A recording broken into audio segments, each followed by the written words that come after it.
Brooke, here, Barrowlands, iconic, and you're coming to do your first headline show here. How are you feeling? I'm absolutely buzzing. The nerves haven't quite hit me yet, which is almost worrying, but I'm not going to deep it too much. I'm just genuinely so excited. I mean, it's one of those places, isn't it, that everyone wants to be at?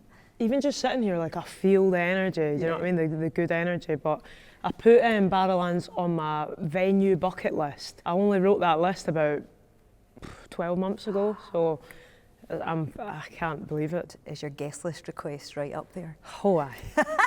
Oh aye.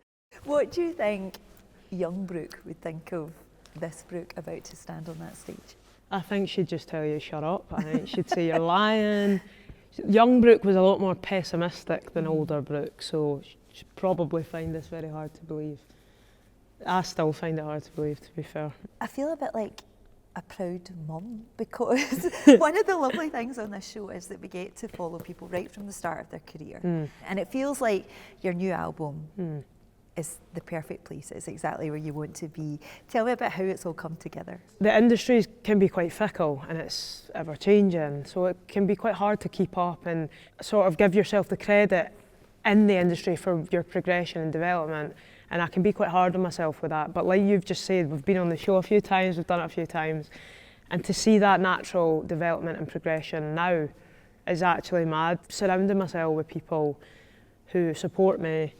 And I have quite a lot of like my own mental struggles as well. So having the right people to, you know, lift you up. And I feel really good about who I've got around me, and it's important. Dancing at the Edge of the World, it is a brilliant album, but it sounds ridiculous, but it feels very you. And we really got to see that because you made a really nice behind the scenes documentary about the making of it. Tell me a bit about the process and where you did make it. So we made the album in Kempston Street in Liverpool, and it wouldn't have been made anywhere else, to be honest. I started my career in Liverpool, got to do the debut album there. I needed that. I need it in a mad way. It definitely saved my life. I've just had a mad few years, and in the best way, but in some really, really dark, bad ways as well. The older I get, the more easier it is and more open I am to talking about it, because I've had now people coming up to me and saying, well, that helped me when you spoke about this. Has music been an amazing thing for you to express yourself and help you then through these kind of darker times? Totally. I mean, I wanted to do it a little bit different. I wanted to try and write a little bit different through somebody else's perspective, because my life is pretty good at the minute, to be honest. And I said once upon a time, I'm worried for the day that, you know, my life's good because I'll have nothing to write about. It's a good way for me to express how I'm feeling, or maybe the way I see it. Have you always worn your heart on your sleeve? No, definitely not. My parents split up when I was 11, and a lot of I'd never cry. I'd never ever cry in front of my mum and dad. And the older I'm getting as well, I'm like unlocking it all, and it's like, I used to just never have emotions. I'd be dead like hard-faced and stuff. I definitely do wear my heart on my sleeve. It helps me. It soothes me a bit. What did you listen to when you were growing up? I've got to show you this, innit?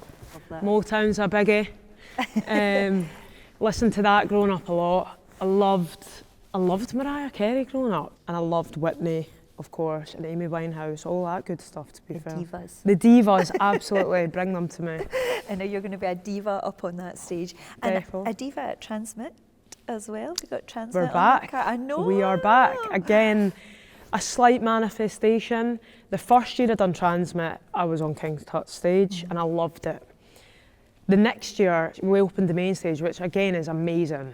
So I really was not expecting to even go back to Transmit for a couple of years. So then to hear I'm doing King Tut stage, penultimate to the headliner. That's amazing. It's just, again, mad, so tick and buzzing. Have you done Glastonbury? I done that my first year of gigs, so I am doing Glastonbury again, which is amazing. Whereabouts? We're doing the Avalon stage this time, but the first time I done Glass though, didn't appreciate it enough at all, to be honest. So now I'm going to really just enjoy it and give myself one of them, because it's, you know what I mean? It's massive, aye. After tour, after festivals, what's the plan? I want to start writing an album too, to be honest. I'm sort of wanting to fly somewhere though and book a nice big house and just write. But first, Barrowlands, one thing to ask, can we come to the after party? Oh aye, doors open, doors open.